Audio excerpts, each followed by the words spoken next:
अस्सलाम वालेकुम एवरीवन, ईमान प्रॉपर्टीज से मसूद अलग आपसे मुखातिब हूँ। इंशाल्लाह आज की वीडियो में हम एक बहुत इंपॉर्टेंट टॉपिक को कवर करेंगे। मेरे पास अक्सर एक सवाल आता है, अक्सर लोग कॉल करते हैं रिगार्डिंग DHA वैली कि यार DHA वैली कब तक रिहाइश काबिल हो सकेगा, कब तक हम अपना घर बना सकेंगे, कब तक हम वहाँ रह सकेंगे। तो मुझे अक्सर कॉल्स आती है। अगर मैं कहूँ कि दिन में एक दो बार ज़रूर लोग पूछते तो गलत नहीं होगा। सो बार बार एक ही सवाल को इंडिविजुअली आंसर करने से बेहतर है कि मैं एक वीडियो के थ्रू इसको आंसर आउट कर दूँ। तो इंशाल्लाह अगर ये वीडियो आप पूरी देखेंगे तो हम थ्रू फैक्ट्स फिगर्स एंड जो भी रियलिटीज़ है उनको सामने रखते हुए DHA वैली को डिस्कस करेंगे कि यहाँ पे कब तक लोग रह सकेंगे, लोग घर बना सकेंगे और यहाँ पे आपकी रिहाइश पॉसिबल हो सकेगी।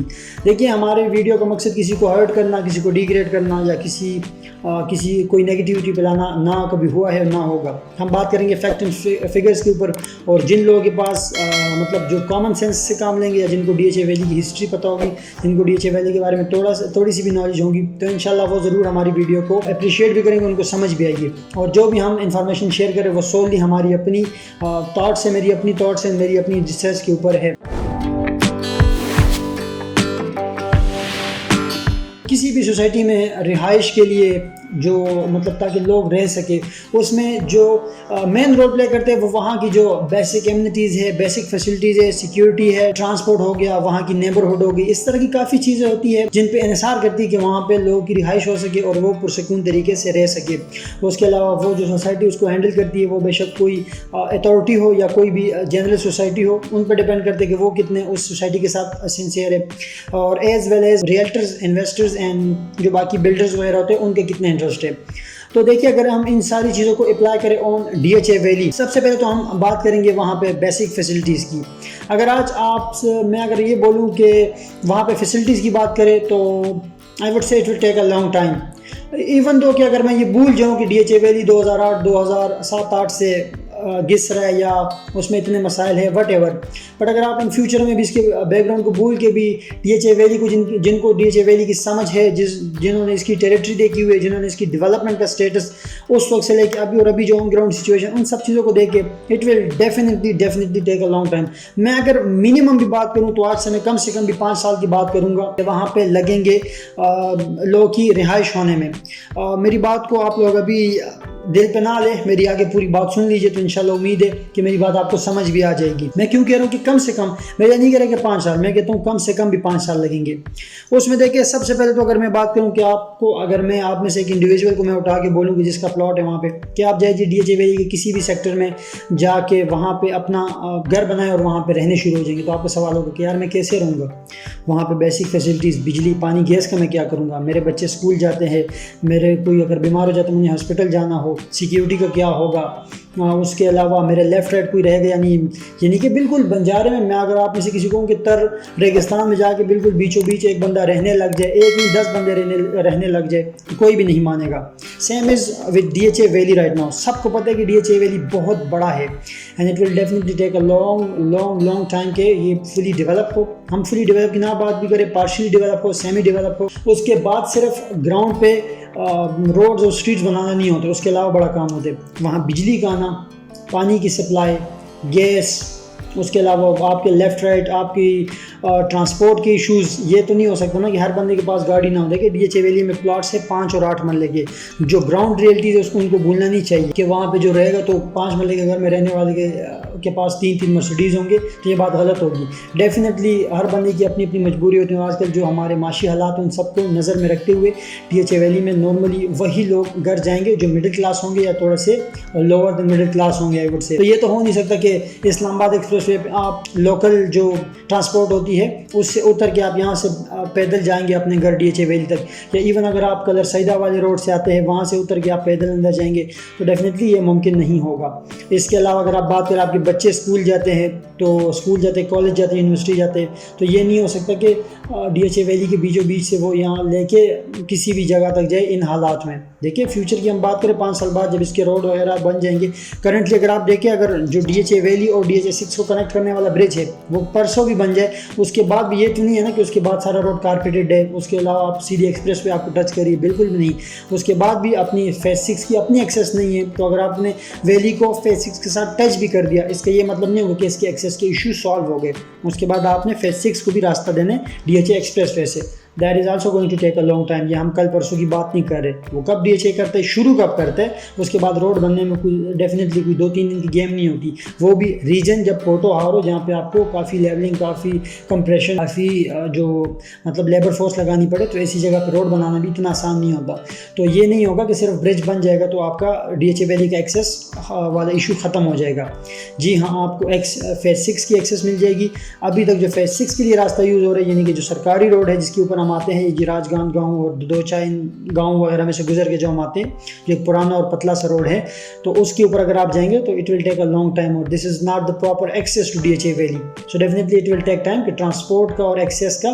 तो इस वक्त करंटली एक्सेस का एक बहुत बड़ा इशू होगा। उसके बाद बेसिक फैसिलिटीज़ की मैंने पहले बात की कि बिजली, पानी, गैस। अभी मैं अगर आपको बात बताऊं कि आप घर बनाने जाए तो आप पानी किधर से लाएंगे? घर बनाने के लिए बहुत ज़्यादा पानी चाहिए होगा।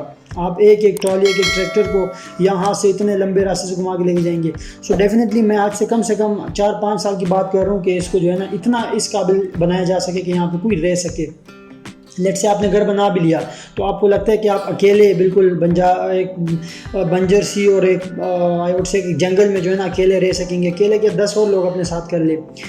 बहुत हिम्मत वाला बंदा होगा जो यहाँ पे इनिशिएट करेगा, जो सबसे पहला घर बनाएगा, लेकिन वो अकेले अगर बनाएगा तो उसका फ़ायदा नहीं होगा। देखिए इसमें एक और चीज़ को भी, किसी भी सोसाइटीज़ में जो स्टार्टर्स होते हैं वो नॉर्मली वो होते हैं बिल्डर्स और इन्वेस्टर्स होते हैं कि वो घर वगैरह बनाना शुरू कर दे।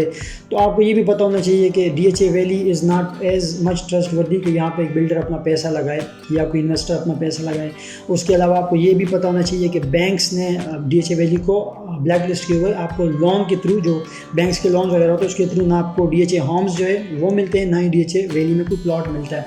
और दूसरी बात, अगर लोग कहें कि DHA होम्स में लोग रह रहे हैं तो डेफिनेटली उनसे भी जाके पूछिए। देखिए लोग रह रहे हैं, मैं भी कहूँगा कि जो लो बजट लोग उनके लिए एक अच्छा ऑप्शन है। बट अगर आप ये कहें कि वो बिल्कुल हर तरह से खुशबाश रह रहे, हर तरह की फैसिलिटीज़ है, तो ये गलत होगा। क्योंकि डेफिनेटली सबसे पहले एक्सेस की बात है कि बहुत दूर से उनको आना जाना पड़ता है। हाँ जी, अगर कोई कलर सही था कि कोई उधर का लोकल है तो उसके लिए तो ठीक है, बट स्टिल वहाँ पे भी वो वाली फैसिलिटीज़ नहीं अवेलेबल जो एक आम सोसाइटी में होती है। इंशाल्लाह सब ठीक हो जाएगा, बट थिंग्स टेक टाइम। और DHA वैली स्लो चल रहे, थिंग टेक टाइम, ये वाली बात मेरी बिल्कुल ठीक है, लेकिन DHA will take a lot of time. क्योंकि आप सबको पता है इसमें DHA इस्लामाबाद रावलपिंडी की नाअहली, इनके मैनेजमेंट की, इनके डेवलपर्स की, उन सब की नाअहली कि किस वजह से मैं कह रहा हूँ कि टाइम लगेगा। तो अल्लाह करे और DHA वैली के मैनेजमेंट को अकल आए। ज़रूर अब मैं कहूँगा कि वो मेहनत कर रहे, कोशिश कर रहे अपनी तरफ से, but it is not enough. जितने लोगों को आपने प्लॉट बेचे हुए हैं, जितने आपने लैंड का लोगों से वादा किया हुआ है, वो आपके पास अभी भी नहीं है। It will definitely take lot of time, money and effort कि आप उन वादों को पूरा कर सके जो आपने लोगों से किए हुए। उसके अलावा हम बात करते हैं सिक्योरिटी की। देखिए DHA वैली जितना बड़ा है ना, तो उसके अगर जो अंडे वाला डेयरी उसके ऊपर भी आप DHA की सिक्योरिटी को इस वक्त डिप्लॉय करें तो शायद आपको मैं कहूँ हज़ारों में लोग चाहिए हो जो उसकी सिक्योरिटी के लिए। बट अगर हम एक बेसिक एक सेक्टर की बात करें तो ये देखिए ना, अगर आप ऐसी जगह पे तो रहेंगे नहीं जहाँ पे कोई सिक्योरिटी है नहीं, और ना ही उसकी सिक्योरिटी अभी हो सकती है, क्योंकि सारा अभी जंगल और बंजर और पहाड़ और गड्ढे शड्डे है अभी, तो डेफिनेटली उसकी सिक्योरिटी अभी हो भी नहीं सकती। तो ऐसी जगह में कोई भी नहीं रहना चाहेगा। मैं अपनी बात करूँ, हम जब भी वीडियो शूट करने जाते हैं, साइट विजिट पे जाते हैं, सर्वे करने जाते हैं DHA वैली में, तो मगरिब से पहले हमारी कोशिश होती है कि हम वापस आ सकें। क्योंकि हमें खुद बड़ा, एक बार हम लेट हो गए थे तो बड़ा हमारे लिए इशू बना। बड़ा एक तो डेफिनेटली कोई रास्ते वगैरह प्रॉपर है नहीं, ना लाइट से, जंगल है, तो बड़ा डर लगता है, बड़ा इशू बनता है। तो हर जगह बहादुरी और बेवकूफ़ी में जो है ना फ़र्क करना बड़ा ज़रूरी होता है। तो डेफिनेटली जहाँ पे अभी सिक्योरिटी नहीं होगी तो आप वहाँ रह नहीं सकते। उसके बाद नेबरहुड की बात हो जाती है। आप कहीं पे भी अकेले तो रह नहीं सकते, ना ही ये होगा कि आप अकेले कहीं पे भी खेमा लगा के रहना शुरू कर देंगे, ऐसा कभी भी नहीं होता। सो डेफिनेटली आप अगर अभी अकेला घर बना भी ले, अभी बना ले, साल बाद 2 साल बाद, तो अकेले आप नहीं रह सकते। उसके अलावा जो इसमें एक और चीज़ जो मेन मेरे लिए है ना, वो हम किसी भी सोसाइटी को उठाने के लिए इन्वेस्टर का होता है। कोई भी सोसाइटी अभी DHA वैली का अगर रिसेंटली रेट इतने ऊपर गए थे तो आप सबको पता है वो इन्वेस्टर्स ने उठाए थे। इन्वेस्टर्स ने प्लॉट वगैरह ले लिए थे, इसीलिए उनके रेट्स एकदम से ऊपर चले गए। तो DHA valley is not the most trusted society जहाँ पे इन्वेस्टर अपना पैसा लगाए। मुझे उम्मीद है इस वीडियो में कुछ ना कुछ आपको समझ आई होगी, और जो मैं जिस पॉइंट को रेस करना चाह रहा हूँ, जिसके ऊपर रोशनी डालना चाह रहा हूँ, वो आपको समझ आई होगी। इसमें नेगेटिविटी वाली कोई बात नहीं है, ये मेरी अपनी पर्सनल थॉट्स है, पर्सनल रिसर्च है कि DHA वैली को आबाद होने में या इसको रिहाइश के काबिल होने में कम से कम भी मैं कहूँ अगर 5 साल लगेंगे तो मैं गलत नहीं हूँगा। तो अगर कोई मेरे उससे डिसएग्री करता है तो वो कमेंट में ना पॉजिटिव वे मुझे बता सकता है। मैं अगेन यही कहूँगा कि दिस इज़ नॉट समथिंग कि जिसके ऊपर आप किसी को ब्लेम कर सके। ये मेरी अपनी पर्सनल रिसर्च है जिसके ऊपर मैं आपसे ये बात कर रहा हूँ, और मैं हर बंदा जो मुझसे कॉल पे बात करता है उनके साथ यही शेयर करता हूँ। And at the end of the day उनको कुछ बातें बुरी लगने के बाद वो मेरी बात से एग्री भी करते हैं कि आपकी बात सही है। तो उम्मीद है कि आपको भी जो मेरा पॉइंट, आप सबको भी मेरा पॉइंट समझ में आया होगा।